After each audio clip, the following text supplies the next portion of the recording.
Hello and welcome back to the Garian Tabletop and the Solland Uprising Mighty Empires campaign. This is the round 5 campaign video. First of all, we'll finish off round 4 and then go into round 5. If you haven't seen the round 4 matches, you should go check those out. They're all linked in the description.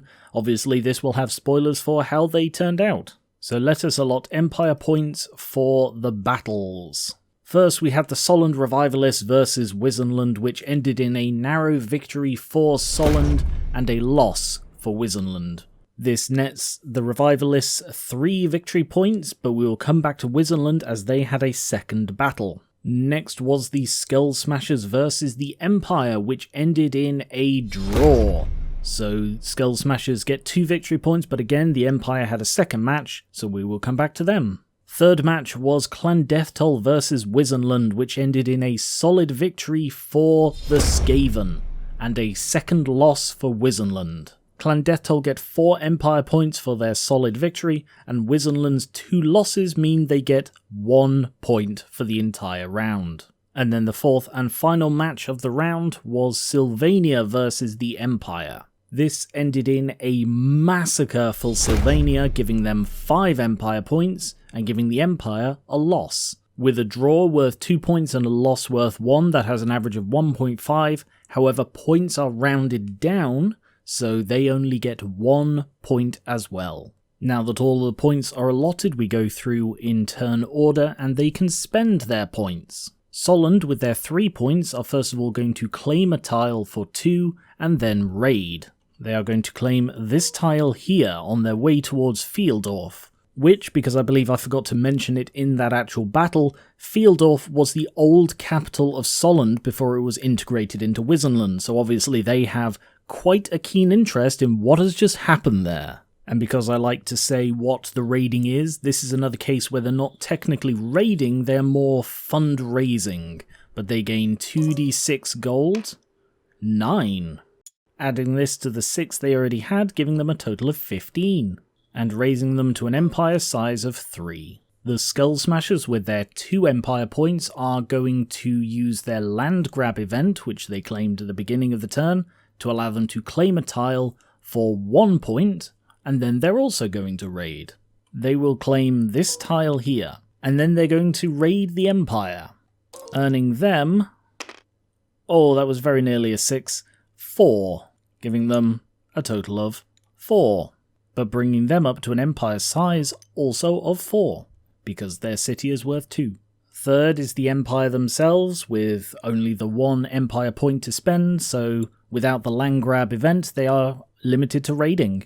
And I see this as more them taking taxes in from the various Empire states in order to gain 6 gold, adding to the 11 they already had for a total of 17.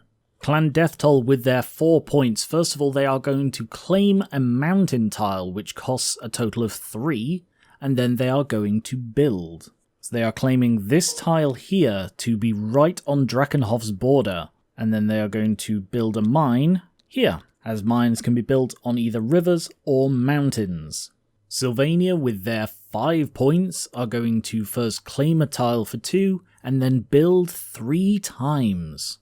They're going to claim this tile here, and build 2 mines, 1 here, as that counts as a river, not a mountain, and here, as that is also obviously a river. And then the third build is a castle. They're building a castle over here, in their newly conquered territory. So this is probably them like conquering an Aveland castle rather than actually building one themselves, but you know, same thing. Looking at a map of Aveland, this is Greenstadt, just outside Blackfire Pass. Oh yeah, forgot to add an Empire size to Deathtoll and 1 to Sylvania. And then finally Wissenland, the largest empire, has a single Empire point to spend, and they are going to spend that raiding or fundraising as well to accumulate, 8 gold. Adding to the 3 they had, that's a total of 11, going some way to refilling their coffers. Looking at the map at the close of round 4, there is a lot of Wissenland, a lot of Sylvania, and an increasing amount of Deathtoll as well. And as we go into round 5, first of all we have a mechanical change. this is when we would be picking the events, but I have actually changed an event because there are two events that don't really get used. There's All or Nothing, but then there's also Elite Army, which is pretty useless because I think it was designed for an earlier version of Warhammer and it's just not useful at all in this version, at least from what I can tell. So I've decided to homebrew a new event, Mercenaries. In any battle you fight in this round, up to 3/4 of your points may be spent on units and upgrades from one of the following army lists: Dark Elves, Dwarfs, or Ogre Kingdoms. These are 3 forces that have histories as mercenaries, and I will still make it so that it makes sense. You know, we're not going to get like Skaven hiring Dwarfs, or Orcs and Goblins hiring Dwarfs, or Sylvania hiring... I don't know, they could conceivably hire. This is mostly in order to give Solland access to something to make them a little bit different, but also I figured if I make it an event, then the Empire, who is known for hiring mercenaries, could also make use of it, and it sort of balances the fact that it's going to give them tactical flexibility that the other Empire armies won't have, for example, by meaning they have to pick this instead of another event. So we'll see. Let me know what you think of that, whether you think it should just be a rule for Solland, or whether you like it as an event, or whether you think it should just be a thing that they can do without needing the event. I'm more than happy to homebrew stuff for Mighty Empires, both this campaign and any future ones I do, and I don't really use the All or Nothing one, so there is still that event that I could change for something else if we think of something good. So as we go into round 5, first of all we have to determine the turn order, starting with the smallest empire and going up to the largest. And, for once, Solland is not the smallest. In fact, the smallest empire is, and this is incredibly embarrassing, the Empire, because they only have 2 tiles and 3 empire size. So they go first. Then it's Solland with 3 empire size and 3 tiles. Because you see, although both Solland and the Empire have the same empire size, they're both 3, it's done initially off tiles, which the Empire has the fewest of, and then you account for the city bonuses. Which is why it is the Skull Smashers next, because they have 3 tiles and a city, whereas Solland just has 3 tiles. Fourth is Death Toll with an empire size and number of tiles of 6, because Carrickvarn is a castle. Then, for the first time in a few turns, Wisenland is not the largest empire. So they actually lose their empire thing, because they have 6 tiles and 8 size, whereas Sylvania now has 7 tiles and 8 size. So Sylvania is the largest empire, and will gain an additional 100 points in all of their battles. Next is events, so going in turn order we have the Empire, Solland, Skull Smashers, Death Toll, Wisenland, and Sylvania. The Empire will take probably the best one, which is Land Grab, which lets their first tile claim of the turn cost a single point, so even if they lose, they can still claim. Solland is going to go with the new Mercenaries event, which again allows them to choose up to 3/4 of their points from one of those 3 armies. Skull Smashers are going to go with Scouts, which means that in any battles this round, their opponent must deploy their entire army first, and then the Skull Smashers get the first turn. Clan Death Toll will choose Fool's Gold, which means they pick a player, and that player cannot collect any revenue this turn. And they are going to choose Sylvania, because they have a lot of mines now. Wisenland is going to choose Diplomacy, which means they select a faction, and that faction cannot challenge them to a fight this round, and they are going to choose Solland.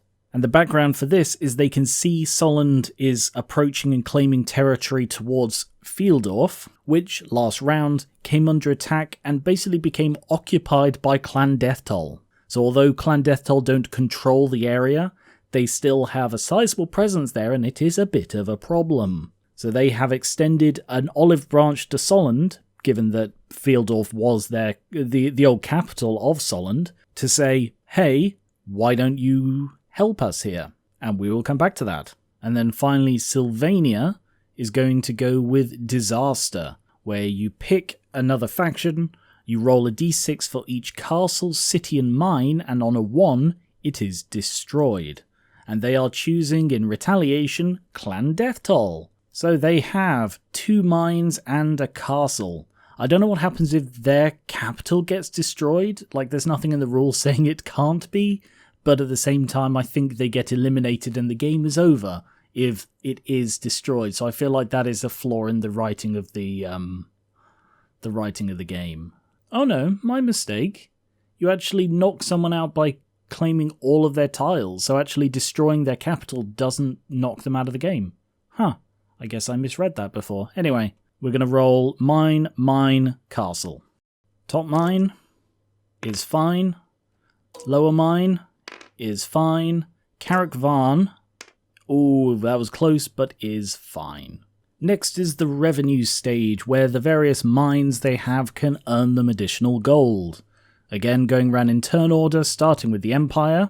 They have 1 mine, and it generates them 9 gold. And with their 17 before, they now have quite a stack of gold they can spend. Solland also has 1 mine, gains 5, giving them a total of 20.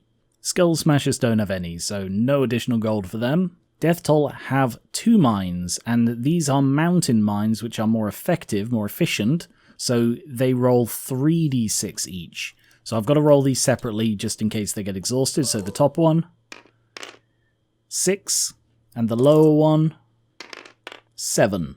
Pretty poor rolls. Even so, that brings them up to 24 gold. Wizenland has 3 river mines, which is 2d6 each. Top to bottom, 6, 8, and 8. 22 more to add to their 11 for a massive 33 gold. And Sylvania is affected by Fool's Gold, so they cannot get anything from their 3 river mines. Now it is time to make some challenges. Again, going around in turn order, factions can challenge another faction, assuming they have not already been challenged themselves. Starting with the Empire, who are going to challenge the Skull Smashers. This is for 2 reasons. First of all, they can see the Skull Smashers are making their way deeper into the Reichland, but also, a certain important person from Altdorf would like to get vengeance for the death of Anselm Uthman. Speaking of which, I forgot to address the characters who are now returning and able to fight.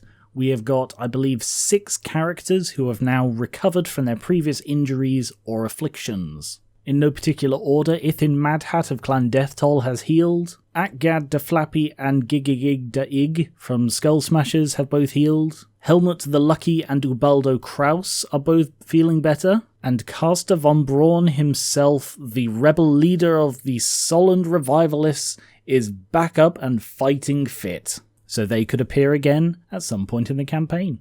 And I'm just going to mention this because, I'm not going to go through all of the other ones who are recovering or dead, but there's one in particular I want to call out just because of how long it's going to take them to recover.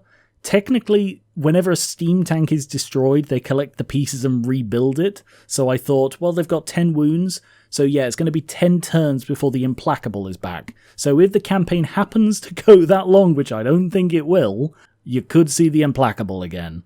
Next to challenge are the Solland Revivalists, and they are going to challenge Clan Deathtoll. And this is because they have marched on Fieldorf, and they have taken Wizenland's offer to come in and assist in driving out the Skaven menace. The Skull Smashers were challenged, so they cannot make one of their own. Same with Clan Deathtoll. Wizenland, however, can challenge, and they are going to challenge Clan Deathtoll as well. And I've decided this is going to be, surprise, a team battle between Solland and Wizenland working together against Deathtoll. They are going to fight together in the streets of Fieldorf. We'll come back to the points value of that in just a minute. And then that leaves Sylvania as the last one to challenge, and they are going to challenge Clan Deathtoll, because they can see what is going on here, and they are going to fight back. Because Deathtoll is within conquering range of Drakenhof, so they are going to launch an attack on this tile, and they are going to begin conquering it back, just to get some buffer space around Drakenhof. And in order to conquer a tile in Mighty Empires, you have to have won a battle against that faction in this round. So we are finally going to see some tile conquering. The big downside of having these massive bloody areas is, yeah, we haven't really had that, but hopefully we will now.